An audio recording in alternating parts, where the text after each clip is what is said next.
Oke, salam semuanya. Mari kita lanjut lagi kuliah kita kajian gender.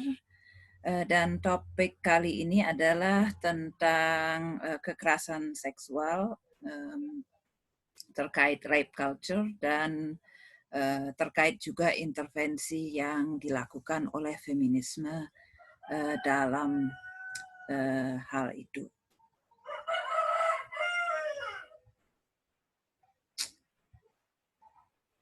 Nah, buku yang kita gunakan kali ini dari Alison Healy-Kohn. Jadi saya akan mencoba untuk memberi overview apa yang dibahas di buku tersebut agar bisa kita diskusikan. Ini buku yang dipakai, The Politics of Sexual Violence, Rape, Identity, and Feminism. Aduh, sorry, ini banyak ayam di luar. Baik, jadi ini dari Healy-Kohn. Healy-Kohn ini seorang peneliti independen di Inggris. Jadi dia tampaknya terlibat baik di dunia akademis maupun dalam pendampingan. Jadi banyak pengalamannya memang di bidang ini, gitu, terkait pemerkosaan dan kekerasan seksual. Nah, dan memang itu juga yang dilakukannya di buku ini. Di buku ini yang ya bukunya tidak terlalu tebal amat, sekitar tanpa bibliografi 122 halaman. Ya. Nah, buku ini berangkat dari wawancara, jadi dia berbicara dengan atau berkomunikasi ya dengan 12 perempuan yang memang mengalami kekerasan seksual atau disebutnya rape, pemerkosaan, dengan apa dan berangkat dari hasil sharing itu, hasil wawancara itu. Dia kemudian menghubungkannya dengan narasi-narasi yang beredar di masyarakat. Jadi ya melihat bagaimana sebenarnya masyarakat mempersepsi pengalaman pemerkosaan seperti itu, narasi-narasi apa yang beredar dan yang tersedia bagi perempuan yang telah mengalami pemerkosaan, dan bagaimana kaitannya dengan pengalaman nyata yang memang mereka miliki. Nah, narasi-narasi yang tersedia itu bagaimana membentuk identitas korban atau penyintas, bagaimana membentuk pengalaman mereka juga. Jadi itu yang menjadi fokus. Jadi fokusnya itu bukan secara khusus misalnya secara runut mengisahkan pengalaman mereka, itu justru tidak ada.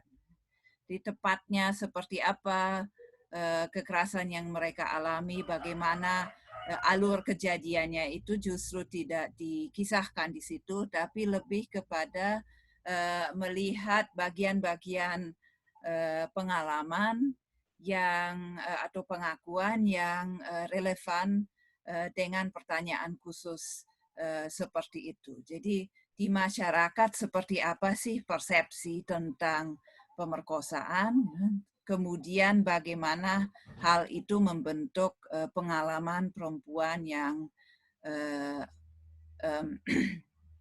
atau dan konsepsi diri perempuan yang sudah mengalami hal itu.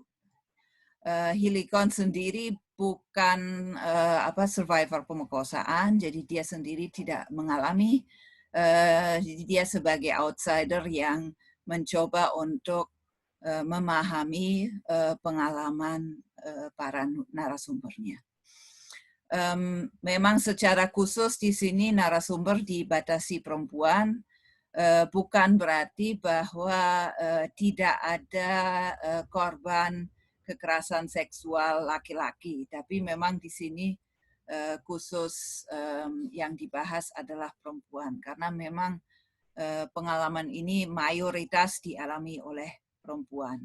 Kasus yang dialami laki-laki jauh lebih sedikit. Nah, soal wacana mainstream, mungkin banyak di antara kita sebenarnya sudah tahu, yaitu bahwa dalam wacana mainstream, misalnya di media massa atau dalam omongan orang di ruang publik, sering sekali pemerkosaan relatif disepelekan atau bahkan korbannya sendiri yang disalahkan. Nah, budaya semacam itu, jadi budaya yang menormalisasi pemerkosaan, itu disebut sebagai rape culture. Atau juga dalam buku ini istilah yang juga sering muncul adalah mitologi pemerkosaan. Jadi asumsi-asumsi tertentu yang membuat pemerkosaan itu terlihat sebagai sesuatu yang ya salah, tapi sebenarnya wajar terjadi, dan dengan catatan sering sekali justru bukan pelakunya tapi korbannya yang disorot-sorot. Nah, di antara asumsi-asumsi tentang gender dan seksualitas yang membentuk rape culture ini ada banyak yang disebut di sini, beberapa yang akan saya bahas di sini. Pertama, saya rasa kita semua akrab dengan itu ya, anggapan bahwa memang seksualitas laki-laki punya kekhasannya sendiri dan sering sekali dianggap seakan-akan laki-laki sewajarnya mudah berhasrat, relatif agresif secara seksual, kemudian tidak akan bisa menahan diri di saat sudah berhasrat. Jadi seakan-akan kalau laki-laki sudah dibuat punya keinginan, maka ya mau gimana lah, tidak bisa disalahkan, karena hampir begitu kalau memang kemudian dia berbuat termasuk dengan kekerasan. Jadi ada anggapan seperti itu di masyarakat, termasuk di Indonesia saya rasa. Nah, terkait dengan itu adalah victim blaming, jadi menyalahkan korban. Nah, korban yang disalahkan karena sudah mengundang hasrat laki-laki, misalnya lewat pakaiannya, lewat sikapnya, lewat perilakunya, yang dianggap justru memancing laki-laki untuk untuk melakukan hal itu. Nah, terkait hal itu juga ada istilah slut shaming. Slut itu kan istilah negatif ya untuk menamai perempuan. Kalau dalam bahasa Indonesia mungkin bisa diterjemahkan lonte gitu. Jadi pandangan negatif gitu terhadap perempuan kalau si perempuan itu mengekspresikan seksualitasnya dengan aktif. Misalnya dengan menggunakan pakaian yang seksi atau dengan memang mendekati orang lain dengan aktif, bukan sesuai dengan ya pandangan yang sering ada di masyarakat, pasif, menunggu didekati oleh laki-laki, tapi aktif mengekspresikan menunjukkan bahwa dirinya makhluk seksual gitu. Nah, itu dianggap sebagai perilaku ya mirip lonte, mirip pekerja seksual gitu. Slut gitu kan. Nah, sehingga seakan-akan ya salah sendiri kalau kemudian mengalami kekerasan seksual. Nah, jadi slut shaming ini juga bagian dari rape culture tadi. Nah, wacana mainstream semacam itu, rape culture semacam itu memang sudah banyak dikritik, terutama oleh para feminis. Kemudian terjadi pembelaan, terjadi pendampingan korban pemerkosaan, tersedia terapi untuk mengatasi traumanya, aksi-aksi feminis untuk mempertanyakan rape culture ini, dan seterusnya. Jadi ini sudah banyak dipertanyakan, walaupun bukan berarti sudah hilang, masih sangat kuat di masyarakat, saya rasa. Nah, tapi pasti kita semua juga pernah mendengar hal itu, juga pernah mendengar budaya semacam itu dipertanyakan, ataupun kita pernah terlibat dalam kritiknya. Jadi itu diskusi yang sudah ada di masyarakat. Rape culture itu bukan sesuatu yang tidak dipertanyakan dan begitu saja diterima semua orang. Jadi narasi-narasi alternatif terhadap rape culture tadi, terhadap victim blaming dan sebagainya, itu sudah tersedia juga di masyarakat. Nah, yang dilakukan Healycon dalam buku ini adalah dia memeriksa narasi-narasi alternatif, gitu kan, atau narasi-narasi yang menjadi bagian dari pendampingan, bagian dari terapi dan sebagainya. Gitu kan. Dia lihat satu persatu, gitu kan, yang ada di wacana publik, di psikologi, gitu kan, juga dalam aksi-aksi feminis. Gitu kan. Nah, kemudian dia pertemukan narasi-narasi alternatif ini dengan pengalaman perempuan yang dia dapatkan langsung dari wawancara-wawancara yang dia lakukan.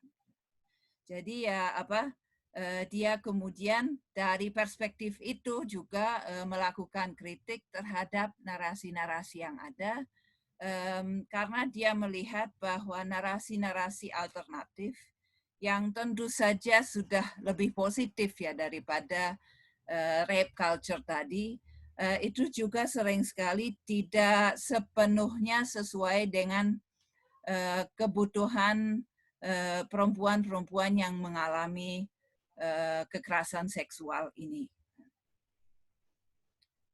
Jadi sering dia melihat ada sebenarnya sisi-sisi negatifnya atau sisi belum sepenuhnya yang belum sepenuhnya tepat dalam narasi-narasi alternatif yang ditawarkan ini. Nah, sekarang saya akan membahas beberapa saja dari sekian narasi atau wacana yang dibahas oleh Healycon ini. Buku ini memang sangat kaya, sangat banyak sekali persoalan-persoalan yang dibahas, wacana yang ada di masyarakat, wacana yang sudah ditawarkan oleh pembahasan-pembahasan feminis lainnya, sehingga tidak mungkin untuk membicarakan semuanya. Tapi sebenarnya yang paling penting adalah mendapatkan semangatnya. Apa sebetulnya yang dilakukan oleh Healycon di sini? Bagaimana dia mendekati persoalan ini, bagaimana dia mempertemukan wacana-wacana yang ada di masyarakat dengan pengalaman kehidupan yang real yang diperolehnya lewat wawancara. Nah, yang pertama yang diamatinya adalah compartmentalization.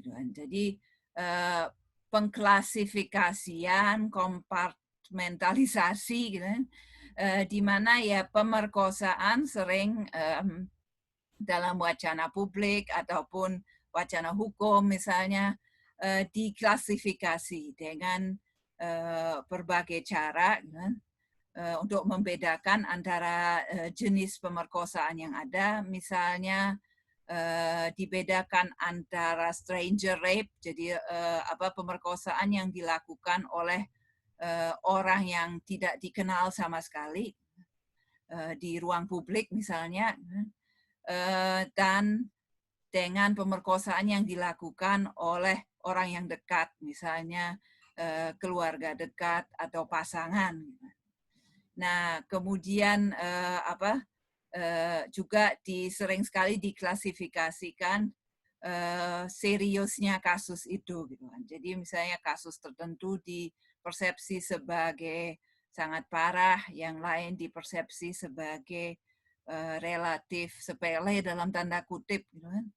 Nah, dalam pemberitaan di media massa, saya googling sebentar di Indonesia pun sepertinya demikian juga. Di pemberitaan itu sering sekali berfokus pada kasus-kasus yang digambarkan sangat gawat, sering sekali pada stranger rape, jadi ya yang terjadi dengan perempuan di ruang publik yang misalnya tiba-tiba diserang oleh orang dan diperkosa oleh orang, gitu kan. Ataupun misalnya pemerkosaan yang melibatkan anak kecil, gitu kan. Jadi ya kasus-kasus seperti itu kemudian cenderung sensasionalisasi. Jadi pelakunya saking digambarkan jahat sampai-sampai kesannya itu ini bukan orang yang biasa yang kita temui setiap hari dalam kehidupan, tapi ini sosok yang luar biasa jahat dan tidak normal. Nah, sedangkan kasus-kasus lain itu sering dianggap sepele, trivialisasi, gitu kan, kalau istilah yang digunakan oleh Hilikon, nggak tahu ya dalam bahasa Indonesia ada nggak ya trivialisasi. Pokoknya dianggap sepele, gitu. Kemudian sering juga terjadi situasi di mana pengakuan si korban itu belum tentu dipercaya, tapi sering diragukan. Jadi ada klasifikasi, kemudian juga ada kasus-kasus tertentu yang sangat dibuat sensasional, kasus lain yang justru disepelekan. Nah, narasi-narasi yang beredar seperti itu tentu sering sekali tidak matching, ya, tidak sesuai dengan apa yang nyata dialami oleh banyak perempuan. Nah, sehingga dari pengakuan narasumber, Hilikon kemudian melihat bahwa sebagai efeknya perempuan sering merasa mengevaluasi pengalamannya sendiri dalam kaitan dengan narasi-narasi yang beredar ini. Jadi misalnya karena merasa yang dialami itu tidak segawat berita-berita sensasional di media, jadi mereka meragukan atau membandingkan, gitu kan. Oh, punya saya cuma segini, mungkin orang lain itu kok kayaknya lebih gawat misalnya. Nah, atau mereka merasa bahwa mungkin pengakuan mereka akan kurang meyakinkan karena tidak sesuai dengan penggambaran yang ada di media. Misalnya ketika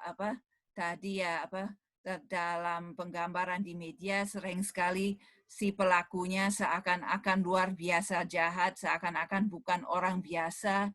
Nah, mereka akan merasa, nah, tapi pelaku dalam kasus saya itu orang yang sehari-hari kelihatannya baik-baik saja kok, gitu kan. bahkan ya mungkin bukan sesuai stereotipe bahwa itu pasti orang tidak berpendidikan, kelas kelas bawah dan sebagainya. Enggak, ini orang yang dalam kesehariannya dihormati gitu kan. Nah, tapi ternyata dia melakukan itu gitu kan. Bagaimana orang akan percaya hal itu gitu kan? Tidak sesuai dengan stereotipe yang beredar di masyarakat. Nah, kemudian wacana kedua yang dibahas oleh Ilikon, dan ini saya pikir cukup menarik ya gitu kan, dan hal yang juga tidak saya sadari sebelumnya. Gitu kan. Nah, itu dia melihat betapa terapi yang kemudian dilakukan, ditawarkan kepada korban pemerkosaan, ini juga menghadirkan berbagai konsep yang belum tentu sepenuhnya positif gitu bagi perempuan-perempuan yang mengalaminya maupun yang menjalani terapi itu. Jadi itu disebutnya sebagai therapeutic culture, gitu. Jadi budaya terapeutik. Nah, di sini memang psikologi, bidang psikologi menyediakan wacana penting dalam memaknai pemerkosaan itu dan juga dalam pendampingan. Nah, jadi pemerkosaan di sini dari sisi psikologis dipahami sebagai pengalaman yang sangat mengerikan, ya, yang traumatis, dan yang bisa dikatakan bahkan ya merusak diri seseorang. Nah, kemudian budaya terapi ini berfokus untuk membantu individunya dengan trauma itu, mengatasi trauma itu. Jadi budaya terapeutik ini berfokus bukan pada keadilan struktural yang ada, jadi tatanan gender patriarkis yang menyebabkan hal itu terjadi, rape culture-nya, gitu kan. Tapi pada individu perempuan yang sudah tertraumatisasi dan kemudian butuh pendampingan dalam mengatasinya. Nah, narasi yang disediakan oleh bidang psikologi ini itu terkait dengan implikasi pengalaman kekerasan tersebut bagi hidup selanjutnya bagi si perempuan ini gitu kan. Jadi ada konsep atau kesadaran bahwa trauma itu bisa menyebabkan atau bahkan dianggap selalu menyebabkan seseorang itu kalau traumanya tidak diatasi akan menyebabkan reproduksi kekerasan, baik dalam bentuk bahwa si perempuan ini kemudian akan melakukan kekerasan terhadap orang lain, terhadap anaknya misalnya, maupun dalam bentuk re-victimization. Jadi bahwa dia mudah akan menjadi korban lagi, akan menempatkan diri dalam situasi-situasi yang riskan lagi. Jadi ya itu yang melandasi, ada kesadaran seperti itu. Nah, keperangkat dari narasi seperti itu, nah setiap perempuan yang tertraumatisasi oleh pemerkosaan itu kemudian diharapkan untuk segera berjuang untuk mengatasi itu. Nah, di sini muncul dua istilah gitu kan, yaitu victim, korban, dan survivor atau penyintas. Jadi ya survivor dianggap sebagai orang yang sudah meninggalkan status victim ini, gitu kan. Dan kemudian move on, mengatasi, gitu kan, menjadi survivor, menjadi penyintas, gitu kan, mengatasi traumanya, gitu kan, atau bahkan mungkin vokal di publik, berbicara tentang pengalamannya, membantu orang lain dan sebagainya. Jadi ya dua istilah itu yang muncul dalam pembahasan dalam narasi therapeutic culture ini, gitu kan. Dan di situ kemudian muncul semacam figur figur korban, gitu kan, atau korban pemerkosaan ideal itu adalah yang segera beralih dari korban menjadi penyintas. Jadi ya diekspektasikan dari si perempuan ini dia harus menghadapi traumanya, mengatasi masalah psikisnya, kemudian menjadi penyintas yang juga berarti dia menjadi sehat lagi, menjadi normal lagi, dan tidak tidak mengganggu kestabilan masyarakat. Jadi tidak merugikan diri, merugikan masyarakat, kan, dengan kondisinya yang kacau, yang membahayakan, gitu kan, yang mungkin agresif ataupun cenderung kembali akan menjadi korban lagi. Nah, implikasinya itu banyak ya bagi perempuan yang berada dalam proses tersebut, yang memang sudah mengalami pemerkosaan, yang mungkin menjalani terapi ataupun tidak, gitu kan. Nah, pertama narasi tentang trauma itu tentu di satu sisi itu narasi yang sangat membantu, yaitu narasi yang memang perlu dihadirkan untuk menyadarkan masyarakat betapa pemerkosaan ini masalah besar. Karena memang cenderung meninggalkan trauma. Jadi ya memang tidak bisa disepele-sepelekan, karena itu bukan sekedar satu peristiwa di mana seseorang tuh mengalami kekerasan di saat itu, tapi itu akan berimplikasi terus-menerus bagi hidupnya, gitu kan. Nah, dan itu perlu dipertimbangkan dalam penanganan, gitu. Jadi itu memang wacana yang penting, tapi di sisi lain, akibatnya bagi yang mengalaminya adalah seakan-akan seorang perempuan hanya bisa dipercaya, gitu kan. Ceritanya tentang pengalaman kekerasan seksual hanya bisa dipercaya kalau tanpa dia tertraumatisasi. Jadi ya kalau ada seorang perempuan yang mengaku diperkosa tapi tidak kelihatan trauma, dia akan cenderung diragukan kisah-kisahnya. Nah, misalnya beberapa narasumber bercerita bagaimana setelah kejadian, gitu kan, ya mungkin dalam kondisi kaget, kemudian tidak tahu bagaimana menghadapi situasi tersebut, gitu kan. Ya sudah, dia berdandan berangkat ke kantor seperti biasa, gitu kan. Nah, ini tapi kemudian sambil bercerita dia menyadari bahwa saya melakukan itu, gitu kan, itu bisa membuat orang lain itu kemudian akan mempertanyakan, loh kok bisa? Kalau memang kamu mengalami itu, kok bisa sih kamu santai-santai saja berangkat ke kantor, gitu.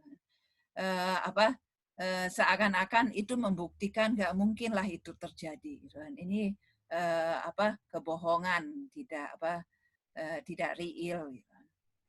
Nah, jadi ya jadi seakan-akan, gitu kan, narasi trauma itu, gitu kan, yang di satu sisi positif, gitu kan, membela para perempuan, tapi menjadi semacam kewajiban, gitu kan.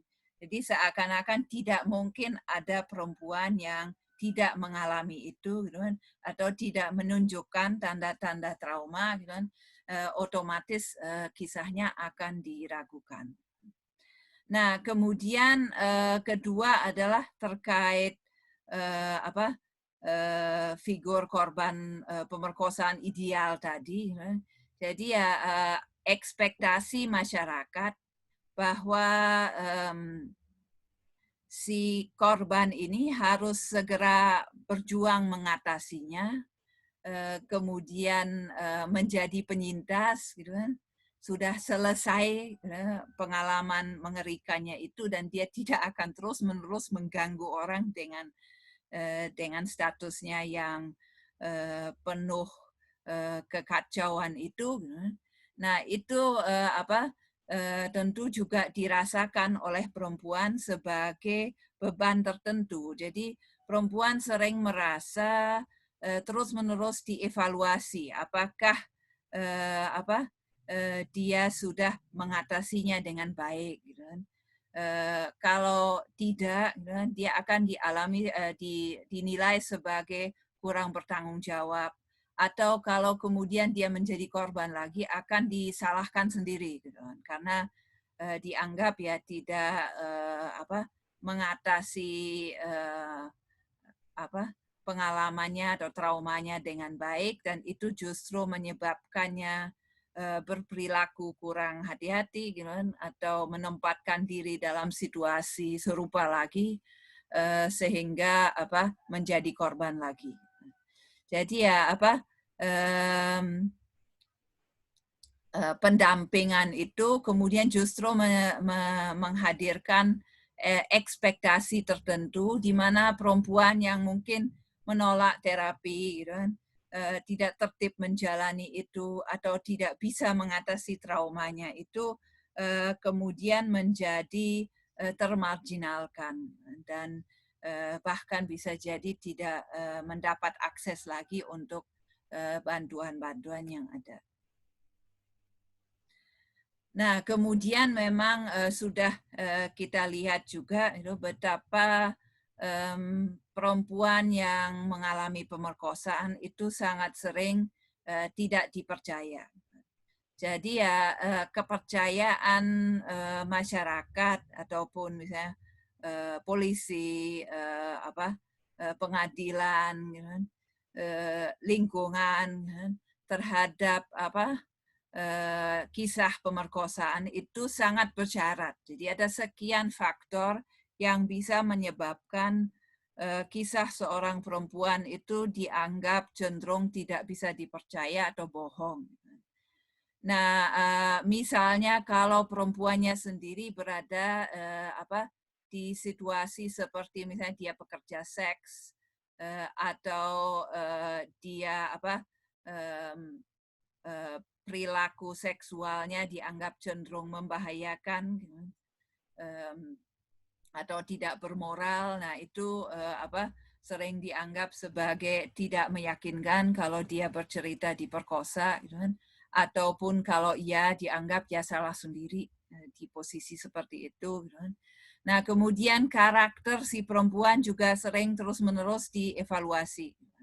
Jadi kira-kira ini cenderung pembohong, ini penipu, gitu kan.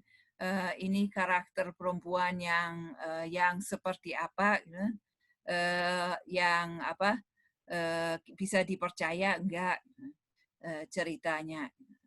Nah, kemudian kalau perempuannya misalnya mabuk, sehingga dianggap tidak akan bisa mengingat dengan jelas, gitu kan, ataupun salah sendiri.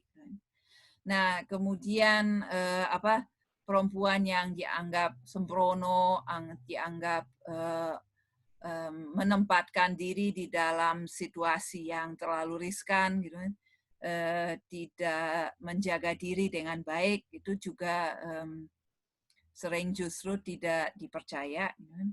Nah, kemudian perempuan yang tidak menolak secara eksplisit, jadi sering sekali ini kan memang dalam kejadian kekerasan seksual seperti itu, situasinya kan rumit dan ambang, gitu kan. tidak selalu ada tindakan menolak, memberontak misalnya secara fisik, dan kadang perempuan tuh saking dalam kondisi takut misalnya tidak bergerak, tidak mengatakan apa-apa gitu kan, atau memang situasinya manipulatif misalnya, atau kalau itu terjadi di masa kecil gitu kan. Nah, itu lebih rumit lagi gitu kan. Perempuannya bisa jadi misalnya dibujuk dengan cara tertentu dan sebagainya. Nah, jadi ya belum tentu ada penolakan eksplisit. Nah, adanya sekian keraguan terhadap pengakuan perempuan itu setiap saat selalu disadari oleh para narasumber atau mungkin oleh mayoritas perempuan yang berada di situasi tersebut. Jadi ya mereka bercerita betapa setiap kali mereka berbicara tentang hal itu, gitu kan, ataupun sekedar mereka ada di depan orang yang tahu bahwa mereka mengalami itu, mereka selalu merasa diamati, merasa bahwa kisahnya itu dievaluasi. Nah, jadi dalam bersikap ketika berbicara itu selalu ada kecemasan, gitu kan. Kalau saya bicara begini, gitu kan, mungkin saya akan dipikir bohong, atau kalau keliru ngomong, gitu kan, detail kejadian misalnya salah, gitu kan, langsung mereka khawatir bahwa mereka akan dinilai berbohong, gitu kan. Ceritanya akan dianggap tidak meyakinkan, gitu kan. Bahkan sering sekali sambil pertama kali menceritakan hal itu, gitu kan, mereka sendiri seperti berbicara di dalam, gitu kan, merasa itu kan bohong, itu nggak benar, itu nggak meyakinkan, gitu kan. Jadi ya sampai keraguan itu terinternalisasi. Nah, kemudian ini justru wacana yang muncul juga dari intervensi feminis. Nah, di mana memang untuk mengcounter victim blaming, untuk menekankan bahwa si korban ini tidak bersalah sama sekali dan yang salah adalah pelakunya. Nah, maka dihadirkan narasi tersebut, narasi tertentu, gitu kan. Narasi yang berfokus pada kesalahan perilaku, kesalahan pelaku dan ketidakberdayaan si korban. Jadi kalaupun misalnya di pihak korban itu kan sering muncul perasaan bahwa ya dirinya sebenarnya juga terlibat dalam interaksinya, kan? Ada rasa bersalah, kan?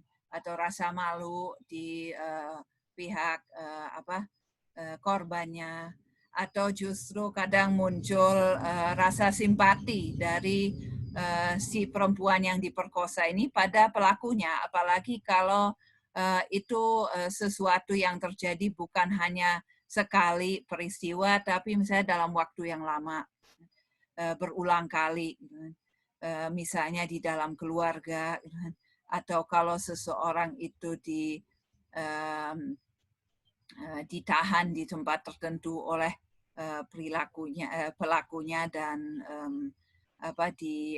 dilecehkan berulang kali.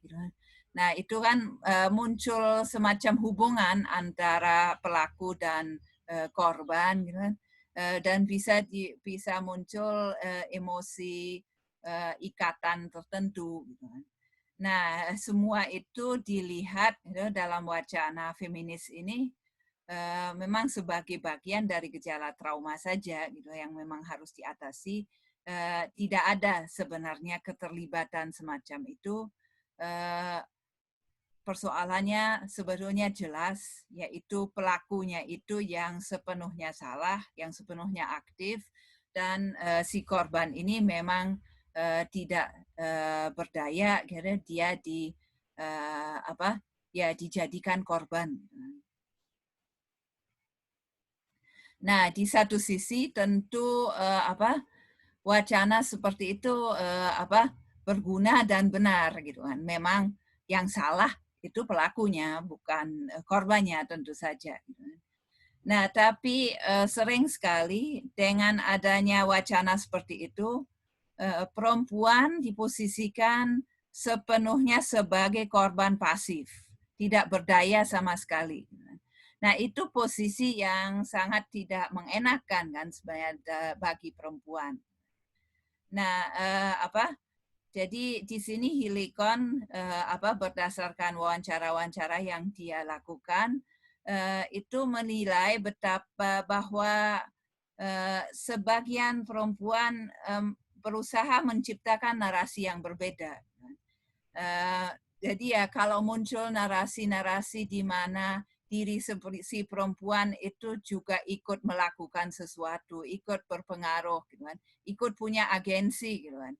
Jadi tidak sepenuhnya sekedar menjadi korban pasif, tapi ikut berperan lah dalam peristiwa kekerasan seksual yang terjadi itu. Gitu kan. Nah itu itu ya usaha untuk menghadirkan agensi gitu kan. Bukan sepenuhnya harus disalahkan sebagai sebuah gejala trauma menyalahkan diri gitu kan. Nah, yang dirasakan narasumber adalah cenderung bahwa dinamikanya itu sebenarnya rumit antara dirinya, pelaku, juga orang-orang lain yang terlibat. Kan sering sekali urusannya bukan hanya pelaku dan korban atau penyintas, tapi antara mereka berdua dengan yang orang lain yang hadir atau tahu juga. Misalnya sering sekali ada orang yang tahu bahwa itu terjadi tapi tidak berbuat apa-apa. Nah, misalnya yang dibicarakan agak panjang dan cukup rumit adalah kalau terjadi kekerasan seksual di dalam keluarga dari seorang ayah kepada putrinya, sering sekali sebenarnya ibu itu tahu, tapi tidak berbuat apa-apa. Jadi ya ini situasi yang seperti apa, kan rumit sekali gitu kan. Dia sebagai perempuan mungkin dia juga kurang berani dengan suaminya, tapi di sisi lain kenapa dia tidak membela putrinya sendiri gitu kan. Jadi ini situasi yang rumit semacam itu gitu kan. Jadi sering sekali ada dinamika-dinamika seperti itu gitu kan. Di mana juga si korban itu tidak sepenuhnya pasif tadi. Nah, Helikon di sini berargumen bahwa perlu ada perangkat, ada perkembangan teori gitu kan, untuk mengakui ada dinamika itu, gitu kan. Mengakui bahwa kedua belah pihak gitu kan, atau semua belah pihak ya kalau melibatkan orang lain tadi, itu tetap punya agensi, tapi bukan dalam rangka menyalahkan korban. Jadi ya korban di saat itu tetap punya agensi, dia sering tetap melakukan sesuatu, mengambil sikap tertentu misalnya terhadap pelakunya. Tapi itu bukan berarti bahwa dengan demikian dia salah sendiri gitu kan. Nah, jadi ya perlu narasi yang tidak akan segera menyalahkan korban gitu kan. Kalau korban mengaku bahwa dia juga bertindak gitu kan. Nah, misalnya ada salah satu narasi perempuan yang mengalami kekerasan seksual di masa kecil. Nah, pelakunya itu, nah karena anak kecil ini sering disentuh secara seksual, ya dia belajar untuk menikmatinya. Lalu lama-lama ya, dia sendiri yang akan mengambil tangan pelaku, menempatkannya di alat kelaminnya. Karena dia sudah belajar untuk menikmati hal itu. Nah itu kan di situ korbannya juga tidak pasif, tapi berinteraksi. Tapi itu kan bukan berarti bahwa dia salah sendiri. Nah, tetap dia adalah korban dan yang salah adalah pelaku. Nah, tapi interaksi itu perlu bisa diakui dalam teori. Sehingga perempuan yang mengalami hal semacam itu tidak perlu lagi merasa bahwa karena mereka bukan korban yang pasif, maka ada sesuatu yang salah, ada sesuatu yang bisa tidak terwakili dalam narasi-narasi yang ada. Nah, kemudian hal berikut yang juga dibahas oleh Healycon ini adalah aksi feminis yang memang lahir dari sebagai tanggapan terhadap rape culture. Nah, ini pertama kali muncul tahun 2011 kalau tidak salah, semacam demonstrasi yang dinamakan slut walk, yang memang awalnya lahir dari komentar seorang polisi yang mengatakan ya salah sendiri kalau perempuan itu berpakaian seperti slut atau seperti lonte gitu kan, kalau kemudian dia mengalami kekerasan.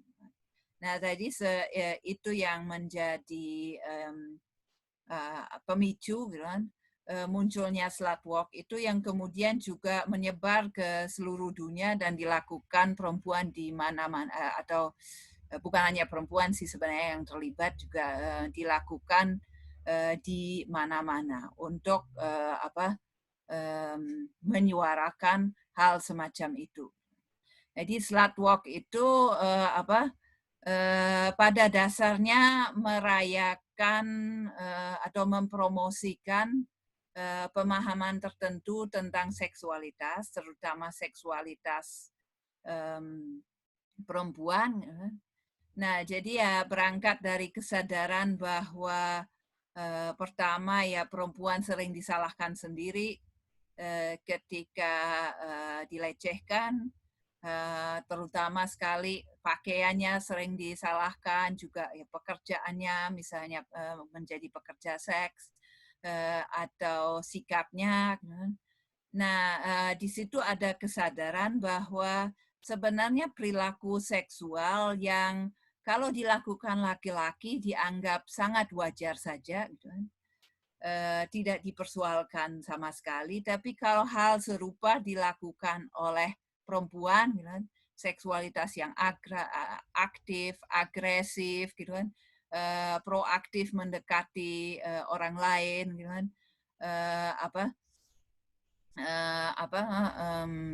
memposisikan diri sebagai berhasrat dan menunjukkan itu dengan eksplisit, gitu kan. Nah, itu dianggap sangat tidak pantas bagi perempuan. Nah, padahal bagi laki-laki itu wajar-wajar saja. Nah, itu yang ingin diubah. Nah, slut walk ini juga kemudian kenapa namanya itu ya, gitu kan.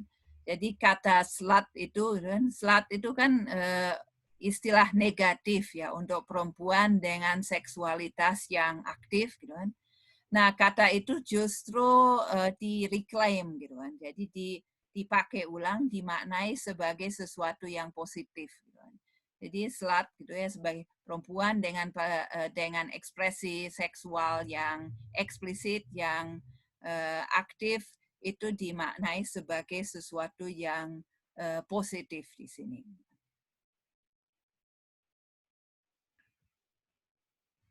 Nah, itu pun ya bagi Healycon ini juga menimbulkan persoalan-persoalan tertentu, jadi belum 100% ideal juga. Jadi sebagai aksi politik yang mengangkat juga persoalan kekerasan seksual, tentu saja ini hal penting dan positif. Nah, tapi ada beberapa asumsi yang bagi Healycon itu juga bermasalah. Nah, pertama, imaji manusia yang digunakan dalam slutwalk ini, itu menurut penilaian Healycon cenderung berangkat dari imaji manusia yang neoliberal. Jadi ya definisinya seperti apa ya, neoliberalisme melihat manusia. Jadi ya manusia yang ideal di sini adalah yang refleksif, risk aware dan self regulating gitu kan. Jadi ya subjek yang melakukan pilihan gitu kan, punya banyak pilihan, bebas memilih identitasnya termasuk identitas gender dan seksualitas, dan melakukan itu dengan sadar, dengan meregulasi diri sendiri, menata sendiri, sadar juga akan risiko-risikonya dan selalu reflektif tentang hal itu, gitu kan.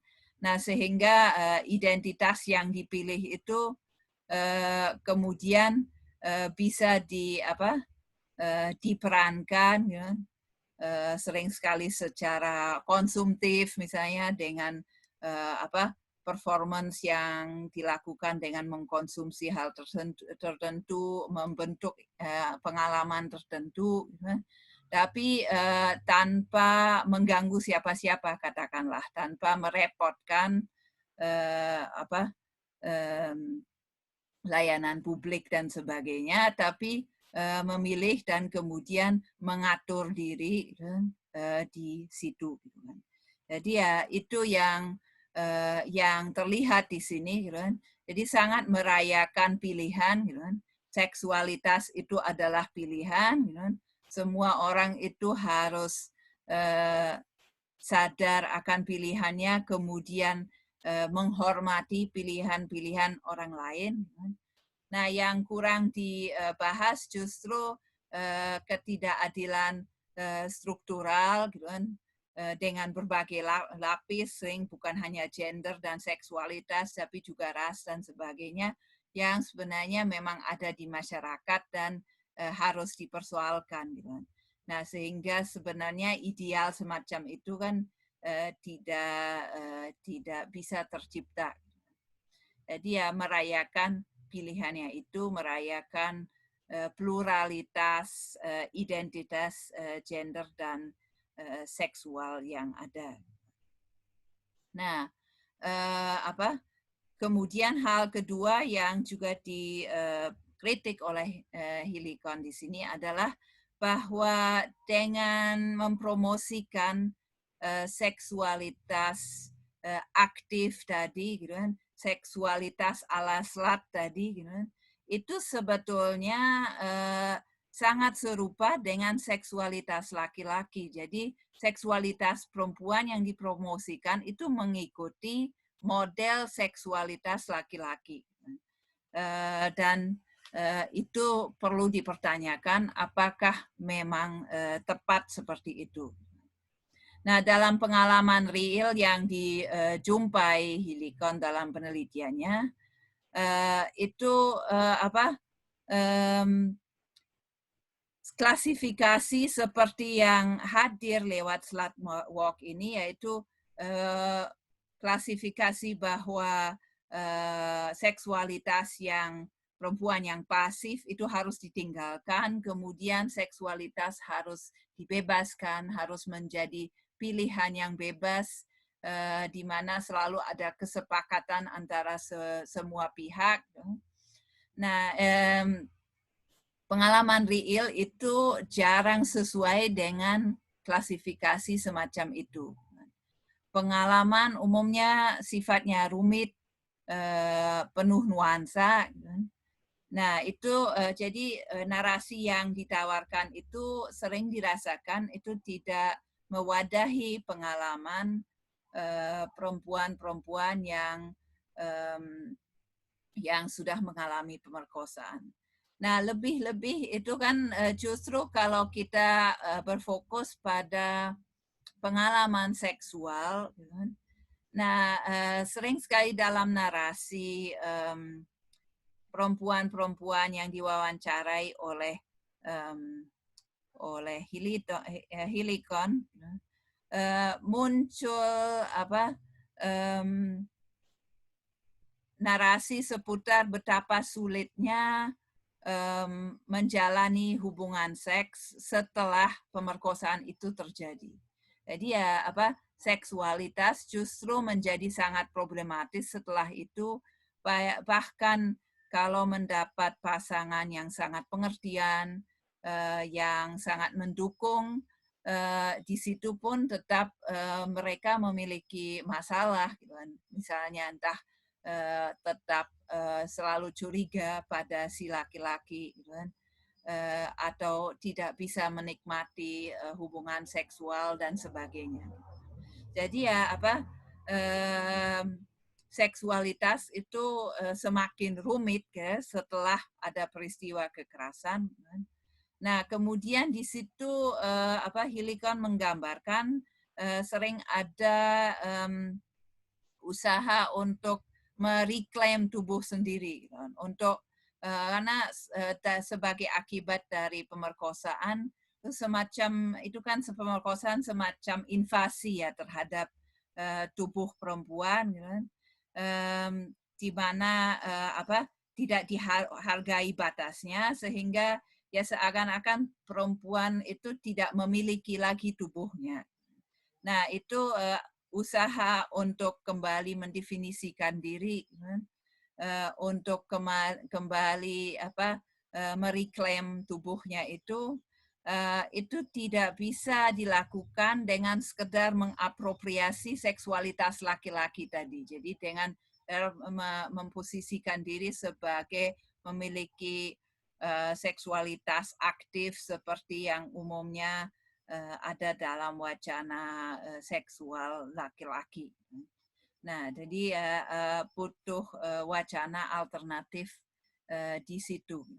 Misalnya ada kisah menarik dari seorang perempuan yang setelah mengalami pemerkosaan, dia sampai merasa kalau memandang diri di cermin dia tidak nyaman karena dia merasa memandang tubuhnya sendiri itu seakan-akan dia memandang dari perspektif laki-laki, perspektif si pelaku. Nah, sehingga dia butuh cara untuk berrelasi kembali dengan tubuhnya sendiri, kan? Dengan cara yang lain, gitu kan? Bukan dengan perspektif laki-laki. Jadi ya butuh relasi dengan seksualitasnya sendiri di luar relasi dengan laki-laki. Nah, jadi ini beberapa wacana yang dibahas oleh Helikon dalam bukunya, serta kritiknya terhadap wacana-wacana itu, bolong-bolongnya yang dia tunjukkan atau relasi dengan pengalaman nyata yang dia perlihatkan. Nah, ini sebenarnya semuanya tentang apa ya, gitu, dan kenapa pembahasan seperti ini relevan untuk kita, gitu kan. Nah, saya merasa ini sebenarnya buku yang sangat menarik, karena menunjukkan pada kita di mana sebetulnya hubungan antara teori feminis dan pengalaman langsung, juga aktivisme dan pendampingan. Di apa sih sebenarnya gunanya teori-teori itu dalam kehidupan perempuan, gitu kan? Apakah teori itu sekedar buat dunia akademis, gitu, untuk analisis akademis, untuk menulis tesis atau disertasi misalnya, gitu kan, atau ada implikasinya yang real, gitu kan. Dan dalam kasus ini saya rasa sangat kelihatan apa sebenarnya kepentingan membuat teori-teori baru, gitu kan, untuk untuk konteks yang sangat real, gitu, dalam pengalaman sehari-hari perempuan. Gitu. Di sini dalam konteks ini perempuan yang mengalami pemerkosaan. Nah, tentu dalam apa sebenarnya fungsi teori ya dalam keseharian. Nah, dalam mencerna pengalaman, memaknai pengalaman kita, itu kita tidak bergerak di ruang kosong. Apa yang kita lakukan ya ketika kita mengalami sesuatu kemudian kita menarasikannya. Nah, tentu kita punya rujukan. Jadi narasi kita selalu merujuk pada narasi-narasi yang sudah tersedia di masyarakat. Sangat sulit untuk keluar sama sekali dari narasi itu. Nah, ataupun istilah lain yang muncul di buku Helicon ini identity positions. Jadi posisi identitas gitu kan, yang sudah tersedia di masyarakat. Misalnya tadi tersedia antara victim dan survivor. Ya, orang kemudian seperti harus memposisikan di salah satu klasifikasi tersebut. Itu identity position yang tersedia. Di luar itu sulit untuk menemukan identitas lain yang ada di masyarakat dan bisa diterima. Jadi ya kita merujuk pada narasi-narasi yang ada. Nah, bahkan sering sekali dalam kasus ini ya kita bisa melihat betapa hal yang sangat nyata seperti layanan akses terhadap layanan publik, layanan seperti pendampingan, terapi dan sebagainya, itu tergantung pada cara pemaknaan ini. Gitu. Jadi ketika seorang perempuan memposisikan diri misalnya sebagai victim yang ingin segera menjadi penyintas, ingin segera mengatasi traumanya, kan?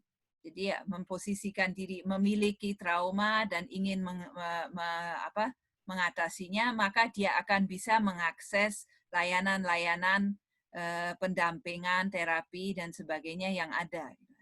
Kalau dia tidak bisa atau tidak ingin memposisikan diri seperti itu, bisa jadi layanan itu tertutup.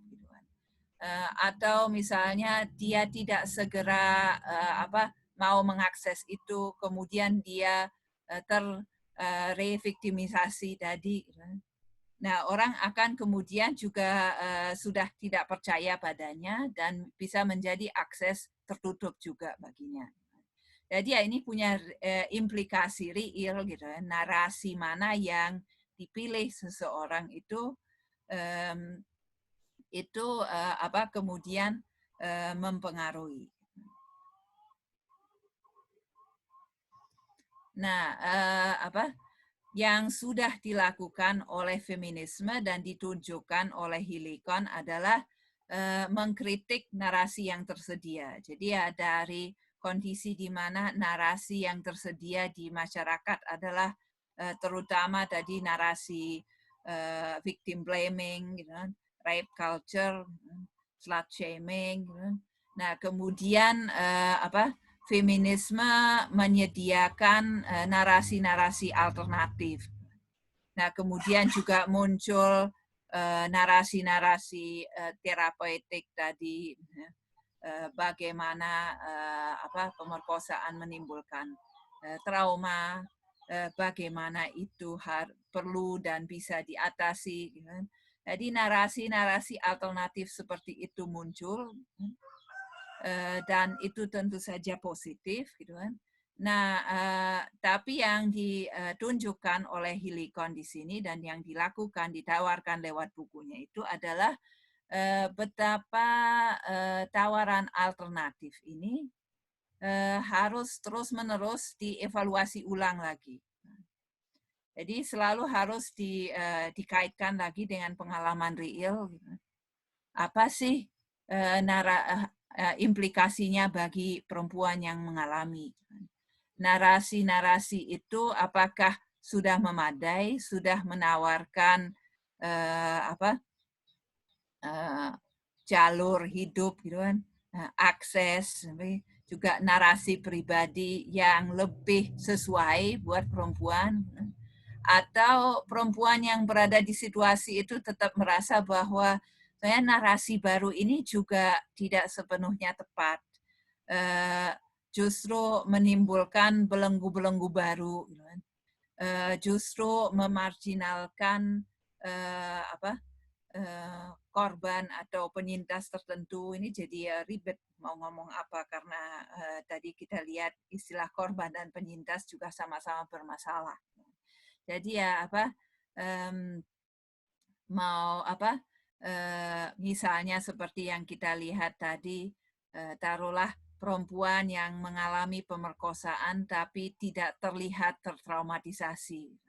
Nah, seakan-akan menjadi subjek yang tidak sesuai narasi dan kemudian tidak bisa dipercaya. Atau perempuan yang tidak segera beranjak dari kondisi korban ini, gitu kan, dari kondisi misalnya kacau balau secara psikologis, gitu kan, secara psikis, dan tidak berusaha untuk segera mengatasinya misalnya. Nah, posisi-posisi semacam itu, gitu kan, kemudian menjadi termarginalkan, gitu kan, dan tidak mendapat layanan yang baik, juga tidak menemukan narasi-narasi yang tepat untuk dirinya, untuk memaknai pengalamannya. Nah, jadi ya di sini kita melihat, gitu kan, dan ini bagi saya contoh yang menarik ya di luar konsep di luar konteks khusus pemerkosaan ini, gitu kan. Contoh yang menarik apa pengaruh teori, gitu kan. Jadi membuat teori baru adalah dalam konteks ini untuk menyediakan narasi baru, gitu kan, agar pengalaman yang kompleks itu semakin lama semakin terwadahi, gitu kan, agar tersedia, gitu kan, cara bernarasi yang makin lama itu makin manusiawi, makin sesuai dengan kebutuhan perempuan-perempuan yang mengalami. Nah, jadi ya seperti yang kita lihat tadi kan, memang kita tidak bisa bernarasi tanpa rujukan. Jadi ya yang bisa dilakukan dan terlihat dari narasi-narasi perempuan itu sekedar merujuk pada narasi-narasi yang ada, kemudian mengekspresikan rasa tidak nyaman, gitu kan, mengekspresikan apa artinya narasi-narasi untuk itu untuk dirinya. Gitu kan. Nah, dengan melihat hal itu, gitu kan, seorang akademisi feminis katakanlah, gitu kan, atau pemikir feminis kemudian bertanggung jawab untuk merumuskan narasi-narasi, gitu kan, teori-teori yang semakin mendekati pengalaman tersebut, gitu kan, sehingga lebih memadai untuk sebagai ekspresi diri para perempuan yang mengalami pemerkosaan ini. Nah, itu mungkin untuk pengantar diskusi kita kali ini. Semoga bisa memicu sharing yang menarik. Terima kasih.